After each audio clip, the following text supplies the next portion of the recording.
Praise the lord dear friends. ఈరోజు 1000 prices in తెలుగులో part 36 కీర్తనలు 42వ అధ్యాయం 9వ వచనంలో నా ఆశ్రయదుర్గమైన నా దేవునితో నేను మనవి చేయుచున్నాను. కీర్తనలు 63వ అధ్యాయం 7వ వచనంలో నీ రెక్కల చాటున శరణుజొచ్చి ఉత్సాహధ్వని చేసేదను. ఈ రెండు వాక్య భాగాల ప్రకారంగా మనము మన ఆశ్రయదుర్గమైన దేవుణ్ణి ఆశ్రయించి ప్రార్థన చేసి ఆయన రెక్కల చాటున శరణుజొచ్చి మనము దేవుని సన్నిధిలో పాటలు పాడినప్పుడు మన ఆత్మీయ జీవితంలో జరిగేటువంటి అద్భుత కార్యములను చూద్దామా. మొట్టమొదటిగా కీర్తనలో 16వ అధ్యాయం 1వ వచనంలో దేవా నీ శరణుజొచ్చి ఉన్నాను, నన్ను కాపాడము. ఈ వాక్య భాగం ప్రకారంగా నేను దేవుని ఎలా స్తుతిస్తున్నానంటే, యేసయ్య ఈ ఉదయకాల సమయంలో నేను నీ సన్నిధిని ఆశ్రయిస్తుండగా మీరు నన్ను కాపాడుతున్న విధానం బట్టి మీకు స్తుతులు స్తోత్రములు వందనాలు కృతజ్ఞతాస్తుతులు అని చెప్పి నేను యేసయ్యని ఎంతగానో ఘనపరుస్తున్నాను. నెక్స్ట్ కీర్తనలు 31వ అధ్యాయం 1వ వచనంలో యెహోవా నీ శరణుజొచ్చి ఉన్నాను, నన్నెన్నడూ సిగ్గుపడనీయకము, నీ నీతిని బట్టి నన్ను రక్షించుము.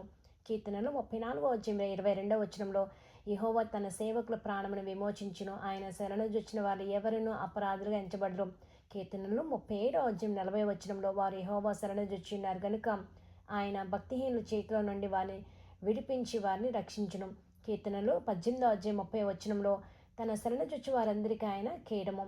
కీర్తనలు 57వ అధ్యాయము 1వ వచనము నన్ను కరుణింపము దేవా, నన్ను కరుణింపము, నేను నీ శరణుజొచ్చి ఉన్నాను, ఈ ఆపదలు తొలగిపో వరకు నీ రెక్కల నీడను శరణుజొచ్చి ఉన్నాను. కీర్తనలు 28వ అధ్యాయం 7వ వచనంలో యెహోవా నా ఆశ్రయము నా కేడము, నా హృదయము ఆయన యందు నమ్మికించను కనుక నాకు సహాయం కలిగును.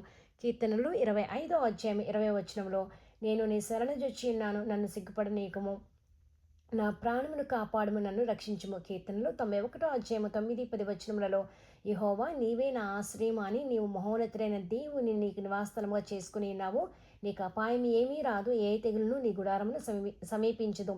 కీర్తనలు 7వ అధ్యాయం 1వ వచనంలో యెహోవా నా దేవా, నేను నీ శరణుజొచ్చి ఉన్నాను, నన్ను తరుమువారి చేతిలో నుండి నన్ను తప్పించుము. కీర్తనలు 78వ అధ్యాయం 35వ వచనంలో దేవుడు తమకు ఆశ్రయదుర్గమనియు మహోన్నతుడైన దేవుడు తమకు విమోచకుడనియు వారు జ్ఞాపకం చేసుకునేది. కీర్తనలు 46వ అధ్యాయం 7, 11 వచనములలో సైన్యములకు అధిపతిగా యెహోవా మనకు తోడై ఉన్నాడు, యాకోబు యొక్క దేవుడు మనకు ఆశ్రయమై ఉన్నాడు.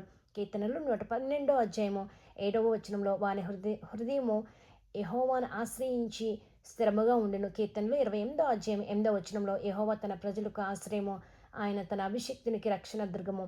కీర్తనలు 2వ అధ్యాయం 12వ వచనంలో ఆయనను ఆశ్రయించి వారందరూ ధన్యులు. ప్రభువైన యేసుక్రీస్తునికి సమస్త మహిమ ఘనత ప్రభావం కలుగును గాక. క్రీస్తునందు మీ ప్రియ సహోదరి జయశీల ఎర్రపోతు.